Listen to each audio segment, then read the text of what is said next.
பூமியிலே உங்களுக்கு பொக்கிஷங்களை சேர்த்து வைக்க வேண்டாம் என்று வசனம் சொல்லுகிறது.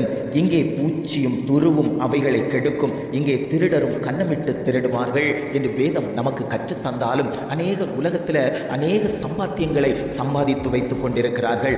திருடர்கள் திருடி கொண்டு போகிறதை நாம் அனுதினமும் கேள்விப்பட்டு கொண்டிருக்கிறோம். தொலைக்காட்சி மூலம் கேள்விப்படுகிறோம், செய்தித்தாள்கள் மூலம் கேள்விப்படுகிறோம். இப்படி அநேக காரியங்களை நாம் கேள்விப்பட்டாலும் நமக்குள்ளாடி அந்த ஆசை இருந்து கொண்டே தான் இருக்கிறது. நானும் சம்பாதிக்கணும், நானும் இவைகளை சேர்த்து வைக்க வேண்டும் என்று சொல்லி நாம் அதையே நோக்கி ஓடிக்கொண்டிருக்கிறோம். வேதம் சொல்லுகிறது, அங்கு பூச்சியும் துருவும் அவைகளை கெடுக்கும். நீங்கள் சேர்த்து வைத்திருப்பவைகளை எல்லாம் கெடுப்பது எது என்று வேதம் சொல்லுகிறது என்றால் பூச்சியும் துருவும் அதை கெடுக்கும் என்று வேதம் நமக்கு திட்டவட்டமாக சொல்லிக் கொண்டிருக்கிறது.